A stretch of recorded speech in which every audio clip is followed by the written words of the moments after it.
You're listening to episode 104 of The Secular Buddhist.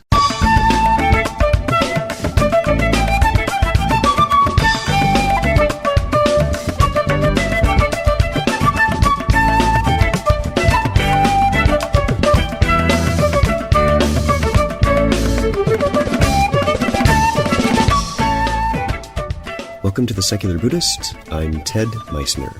The Secular Buddhist is the official podcast of the Secular Buddhist Association, a grassroots-driven effort to answer the needs of secular teaching and practice for contemporary society.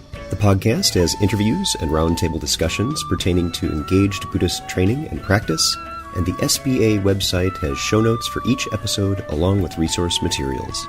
Though the podcast focuses on core practice from a secular viewpoint, more traditional teachings are welcome and openly discussed. Rick Heller speaks with us about the intersection of secular humanism with mindfulness practice.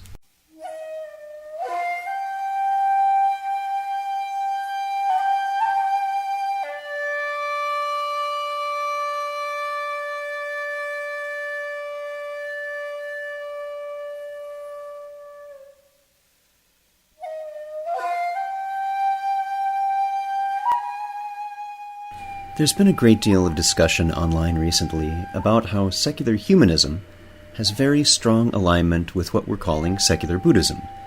We see very little difference in the ideological propositions about social interaction, and one of the few outlying differences seems to be in the realm of practice. That is, we agree that improving our interactions with others is a positive thing, but what can we do to get better at that on a personal level? Fortunately, as both communities grow, we are positively engaging on these kinds of questions and finding secular humanists who have an active meditation practice as one feature of that personal transformation. And, as we shall see in today's discussion, some of those interactions have been supported by this podcast. Rick Heller is the editor of the online magazine The New Humanism, a publication of the Humanist Chaplaincy at Harvard University. He is also a facilitator of the Humanist Mindfulness Group in Cambridge, Massachusetts. He has guided mindfulness and loving-kindness meditations at Occupy Boston. He is the creator of Seeing the Roses, which offers free videos on mindfulness and shows how mindfulness can be an antidote to the excess consumerism that drives climate change.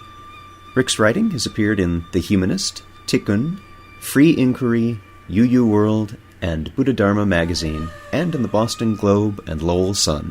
His short stories have appeared in Fantasy and Science Fiction magazine. Rick holds a Master in Public Policy degree from Harvard's Kennedy School, a Master of Science degree in Journalism from Boston University, and a Bachelor of Science in Electric Engineering degree from MIT. So, sit back, relax, and have a nice dark side roast coffee. Come to the dark side. We have cookies. And our guest today is Rick Heller. Rick, thanks for joining us. Thank you. Hi. So we wanted to talk about a well-timed intersection between secular humanism and secular Buddhist practices for this podcast. Recently, I was interviewed by the Minnesota Secular Humanists, and that's linked on the SBA website.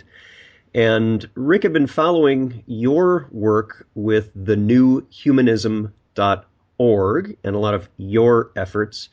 Before we go into that, what I'd like you to do is tell us about your background and what led to your involvement with secular humanism, and particularly as it relates to your contemplative practice. Well, the way I became involved in humanism is, I guess, somewhat accidental in that I just happened to meet someone named Tom Clark, who created the Center for Naturalism in Boston. Yeah, we've had Tom on the podcast before. He was a terrific interview. And I got on his list, and I found out about the Humanist Conference back in 2007 at Harvard. I went to that, and then subsequently, I live in the area. I became involved in the humanist community at Harvard just through various events. Mostly it started off with just discussions. And then Greg Epstein, who is he calls himself the chaplain, for want of a better word, of the Harvard humanist community. And that's his job. He's a full-time staff person. um, he encouraged me and some other people who had background in meditation to put together a meditation group, and we started that in 2009, and we've been doing that ever since. Now, how did your interest in meditation start? Well, that's a long story. It really goes back more than 20 years, I think.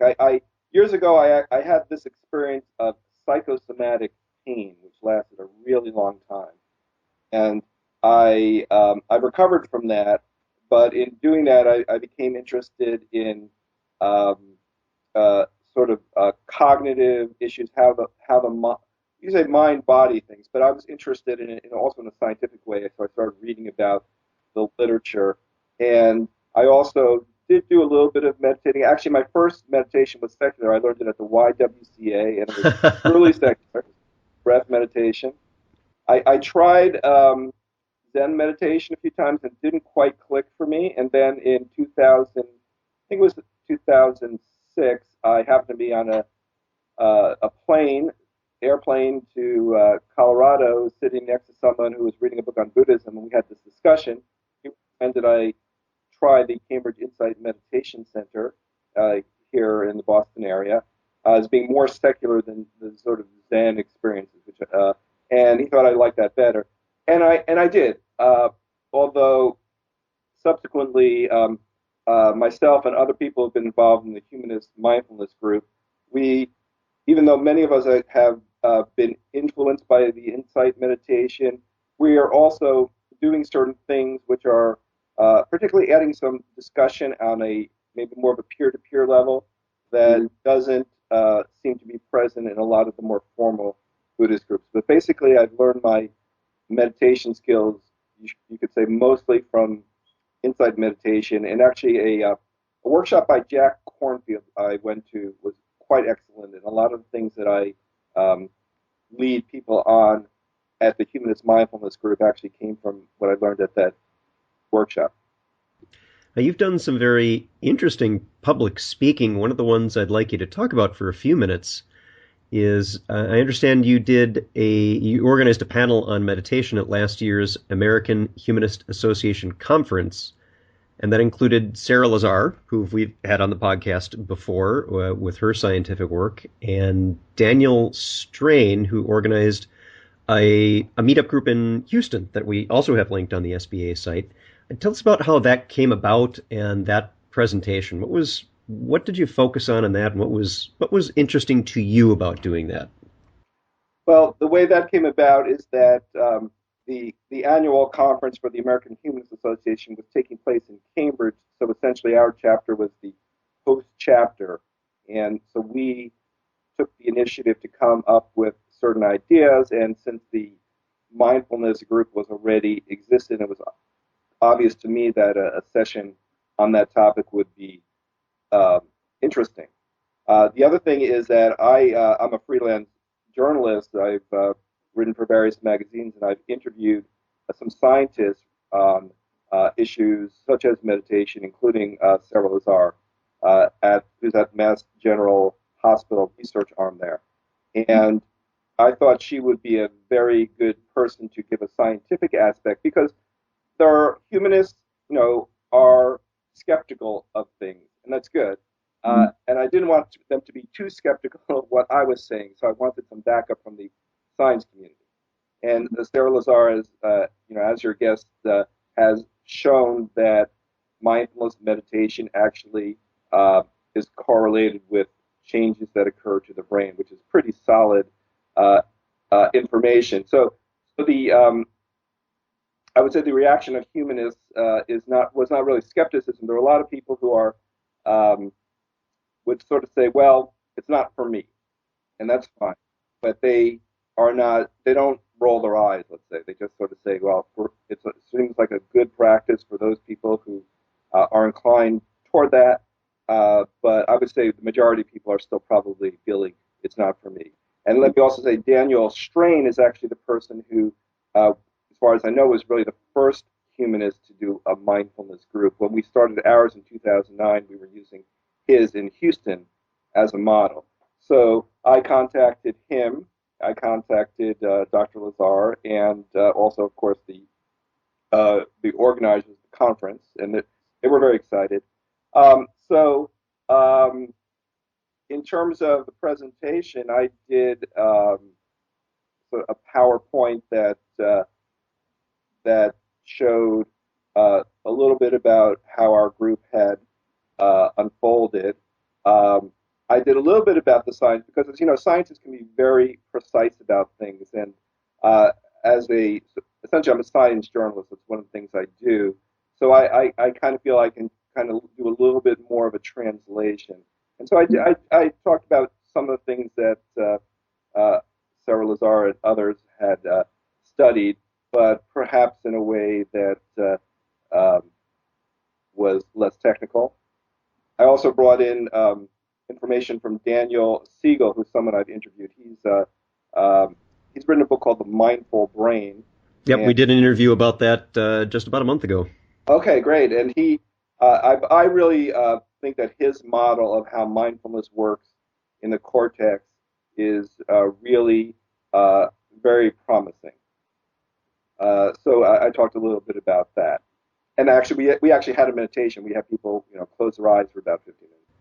Excellent. I know that particular presentation you're talking about, I did recently link that on the Facebook page for the Secular Buddhist, and I'll be putting it on the episode page for this episode. So folks who are listening, you can go to the page, you'll see it right there.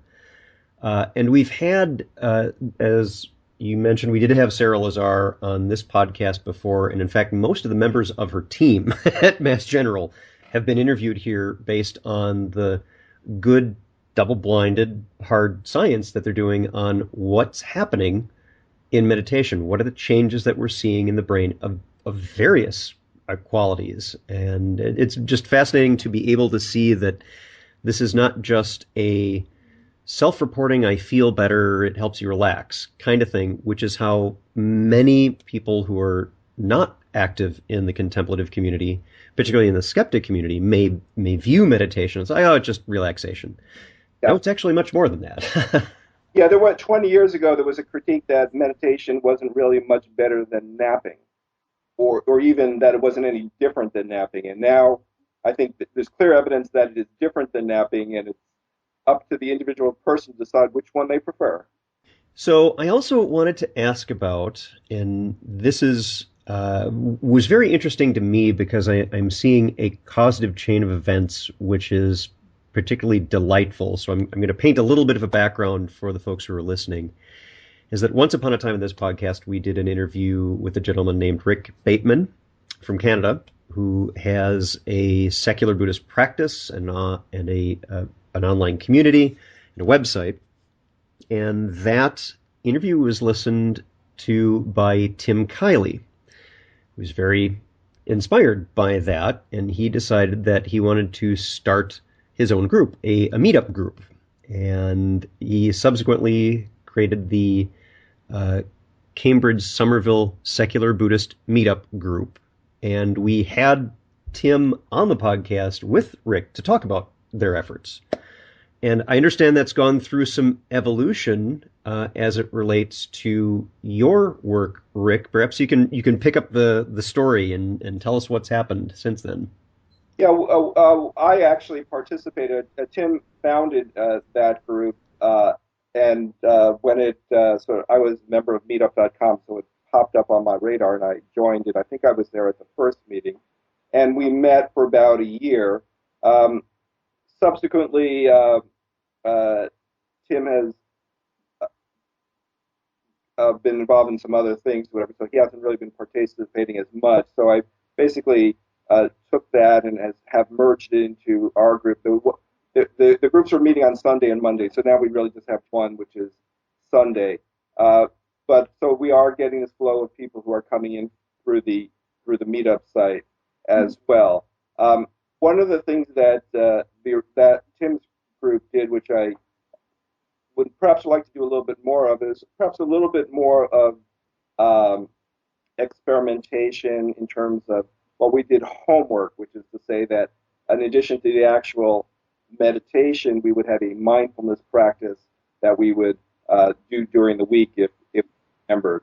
and people chose a few different things, mindful eating and mindful dishwashing, and just different ways of seeing things. So seeing in a mindful way and things like that. I haven't really been doing that so much lately, but it might be something to go back to a little bit more.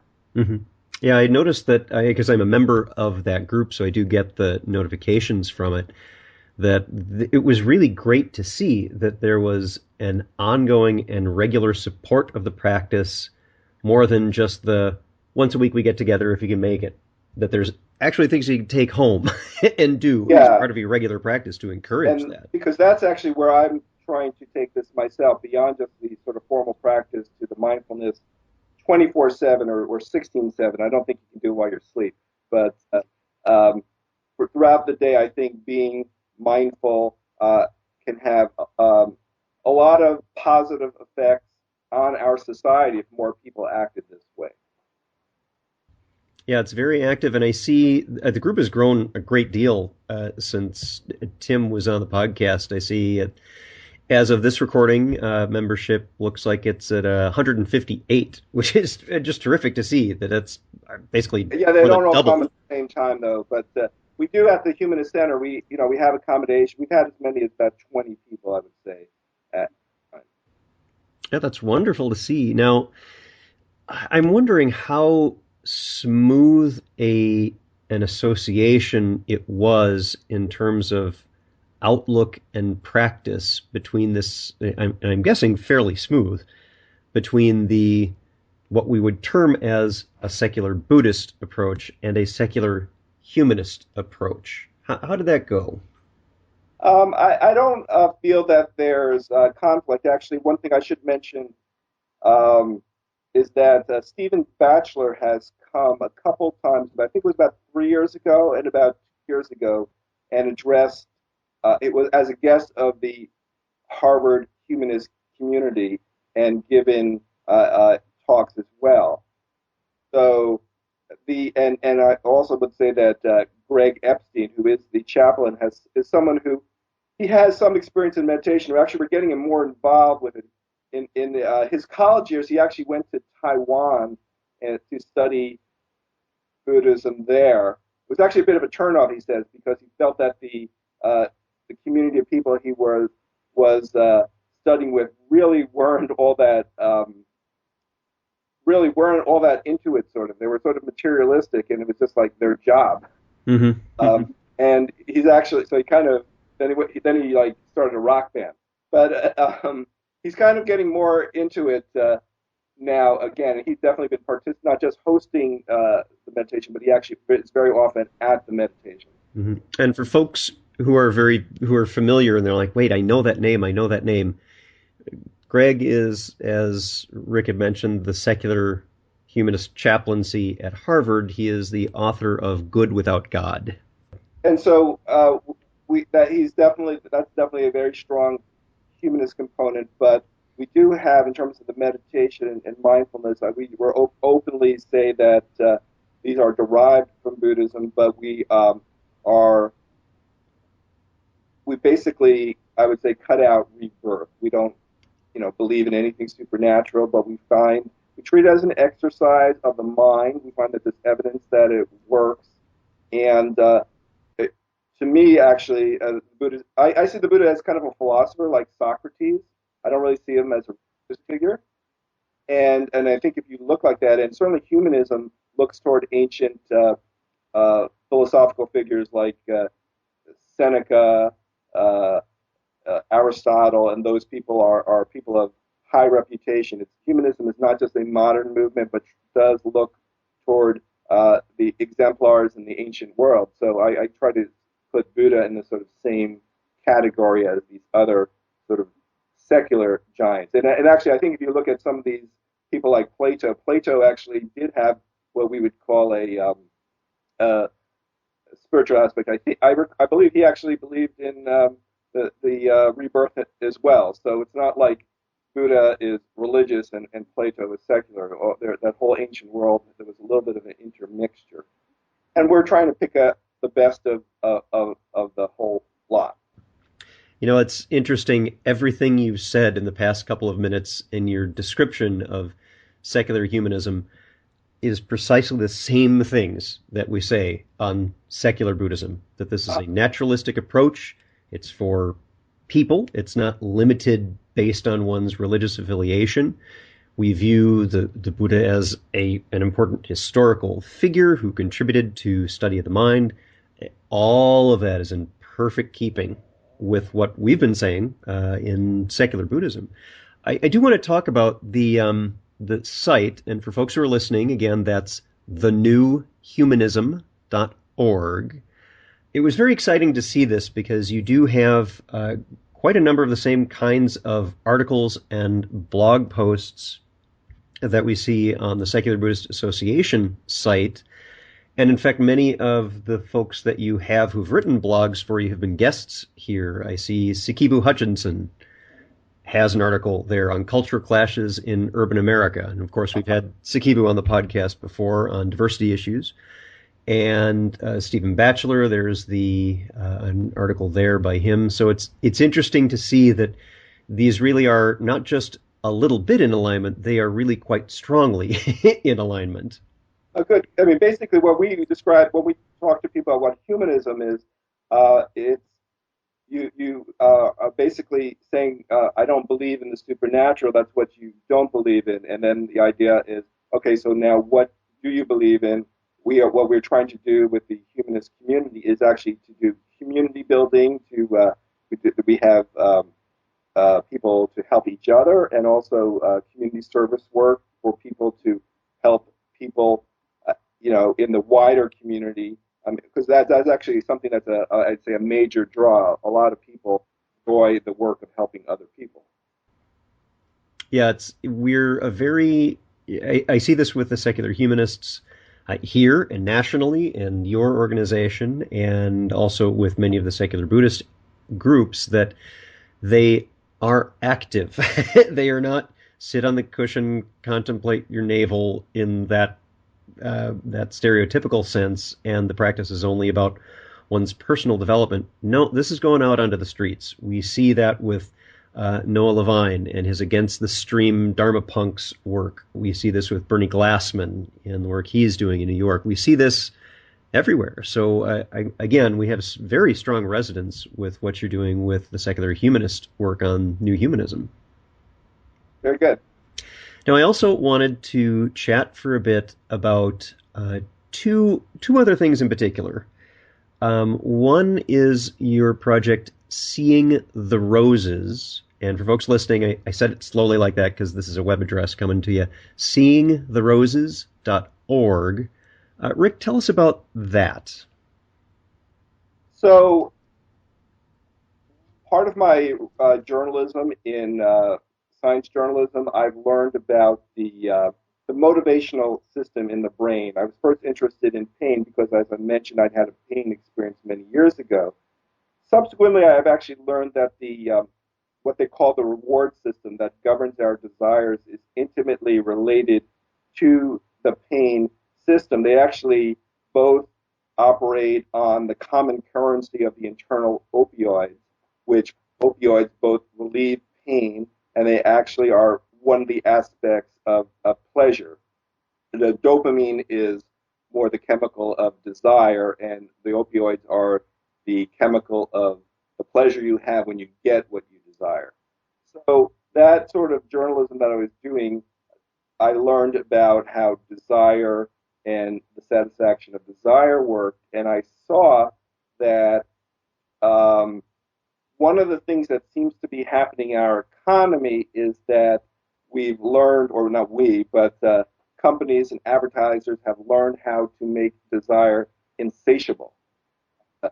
In the body, we have desire for food, but there's actually a process with our digestive system that when you eat enough food, the chemicals that produce desire are actually suppressed. But there doesn't seem to be anything analogous for the desire for money. It seems to not be satiated certainly not by digestion, and there's no particular thing in the body that does it. And that allows us to imagine that our desires for more and more money, more and more possessions is actually rational when it's really driven, you could say robotically, but it's driven by these chemicals in our brain. And when I uh, saw how that could be connected to climate change, which was one of the issues I was interested in climate change, and I was seeing that uh, there are a few ways of dealing with climate change. One would be to pass laws that would either tax carbon, cap and trade. Uh, Good ideas, except they've failed to occur. Another thing you could do would be to have technology that uh, fixes the problem because you don't need to rely on oil or fossil fuels, but could rely on solar or wind or things like that. And that's great if we can develop that, but there are some stumbling blocks there. And the other thing is that we could get along with less. And this is something that people years ago, back in the 1970s, were talking about, going back to the land and living a simpler life. But it hasn't gone that way in the United States, particularly ever since Ronald Reagan became president, and the idea of we don't want the simpler life, we want to accumulate more and more, and the economic growth needs to go on and on. And when I saw that, I see that as resulting from the insatiable desire that occurs within our brain. So I felt that writing about this would be relevant. And the way this relates to mindfulness is that mindfulness is, I would say, an antidote to this kind of insatiable desire. It's actually, to me, the best antidote that I'm aware of.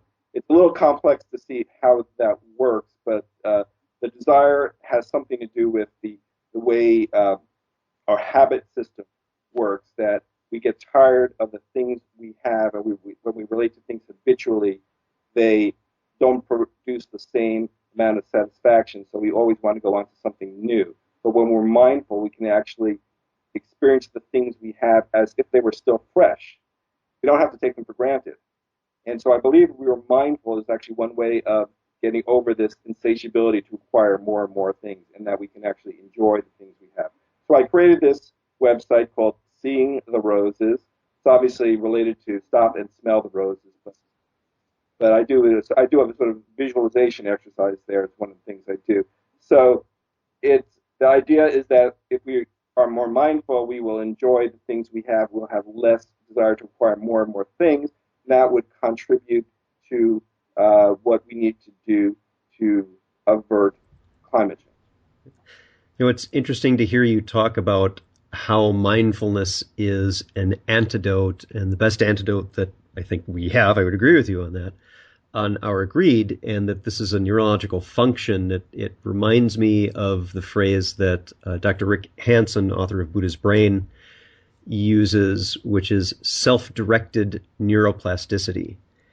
And it brings into mind that, we decide by our practice what form our thoughts are going to take, and that there are, as your investigations into the work of Sarah Lazar and her team and many others who are investigating this, that actually does have tangible, measurable, demonstrable changes to our minds. And we don't just mean the brains, but the mind in terms of our whole relationship with our environments and how Absolutely. that works.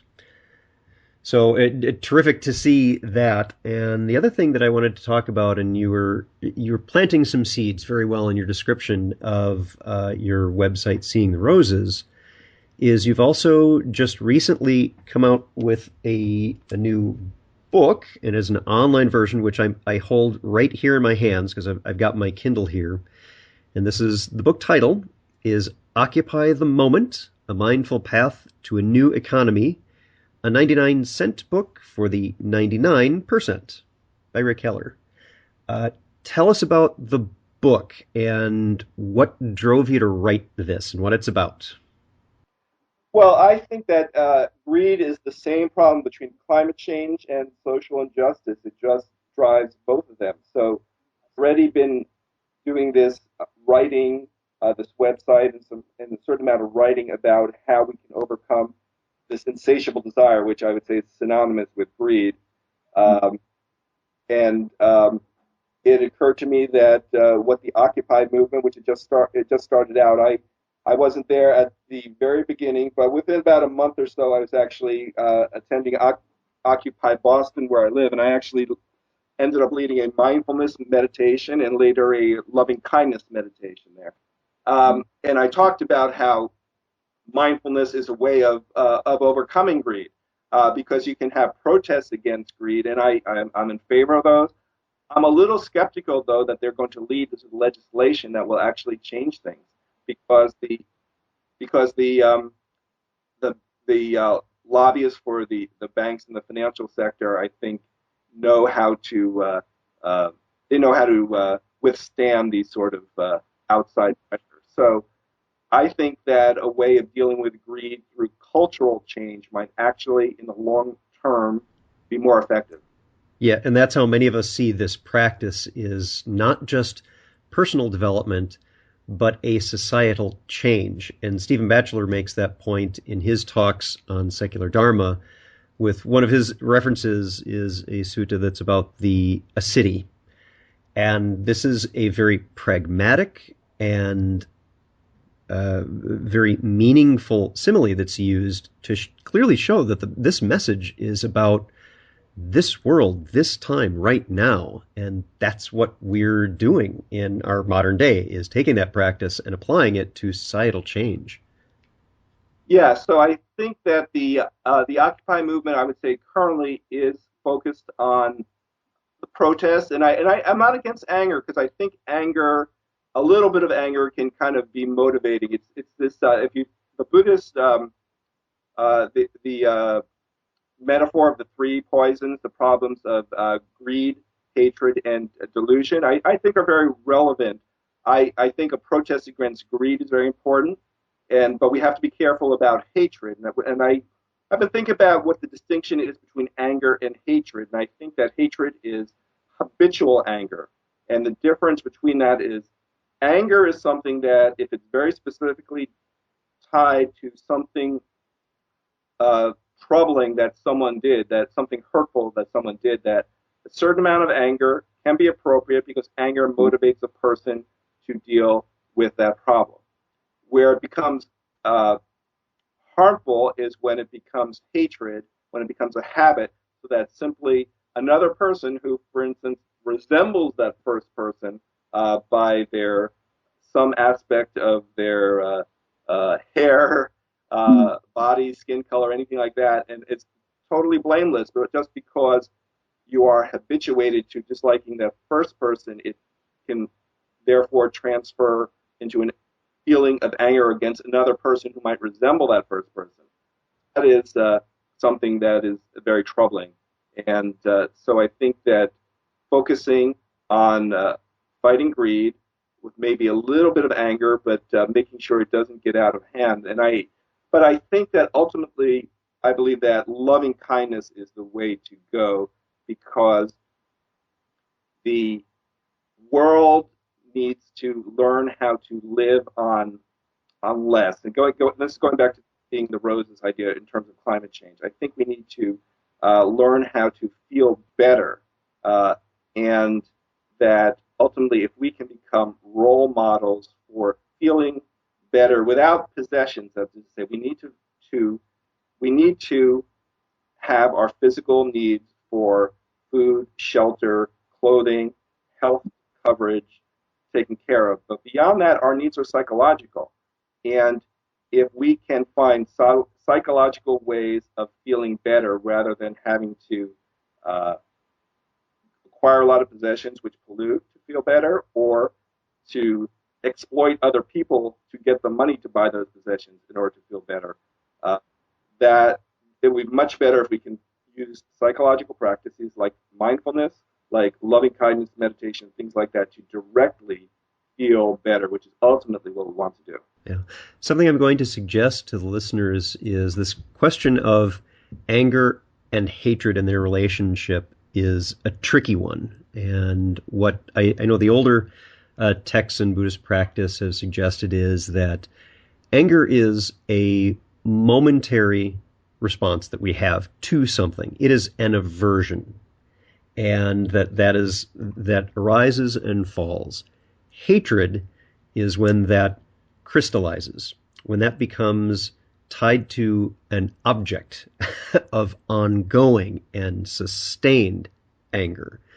And perhaps the best way to deal with that is not so much allowing yourself that little bit of anger, but instead noting when that feeling, which is going to arise, noting that it does arise, and intentionally, and this is very hard work, and this is part of our practice, and why we often meditate, is to note that and then quite actively transform that into a positive passion and energy and a driving to change into something more positively meaningful, like compassionate action.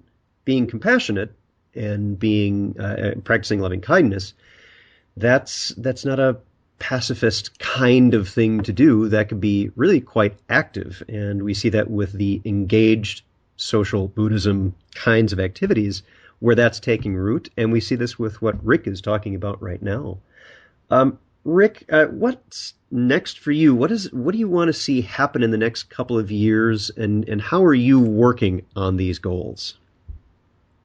What I would like to see is an engaged mindfulness movement, not just engaged Buddhism, because mindfulness is a word that, I'd say for secular people who do not consider themselves Buddhists, that word Buddhist is a bit of a stumbling block. But I've also met people who are from Hindu background.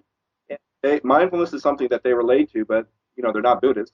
And they're even within Judeo-Christian tradition, there are some, and Islam as well, there are some mindfulness practices, and I think there would be a way to encourage people to be more mindful within whatever tradition they come to. So I'm interested. I've done some public speaking within the humanist community, and I'd like to actually speak now in some religious congregations to help help them understand how mindfulness can be helpful, and I'd actually like to understand how to tie mindfulness into their existing traditions. So, in order to sort of translate something into a language that is native to that religious tradition, say.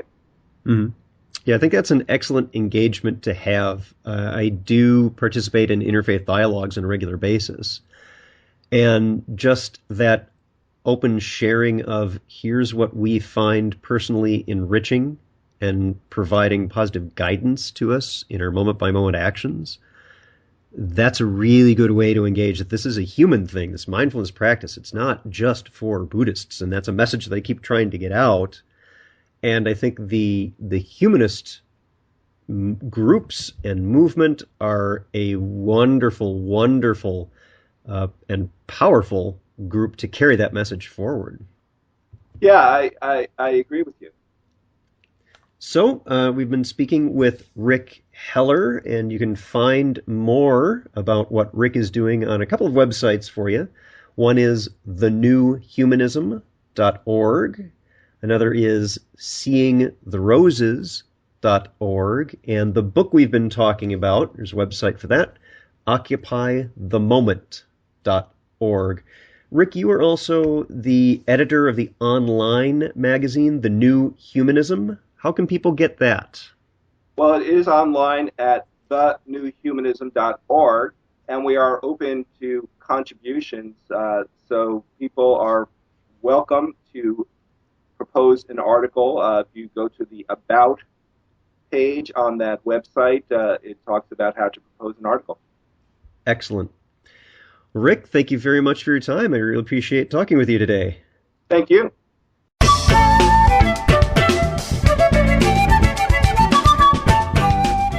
Thanks for listening. If you'd like to learn more about something you've heard in today's podcast, please come visit the SBA website at secularbuddhism.org, and you'll find an entire webpage devoted to this and every episode. Discussion about this episode can be found on the episode page itself, along with show notes. The music for The Secular Buddhist is used by permission from John Kaizen Neptune's CD, Steps in Time. Additional music is provided courtesy of Monty Levinson of Taihei Shakuhachi and Rodrigo Rodriguez.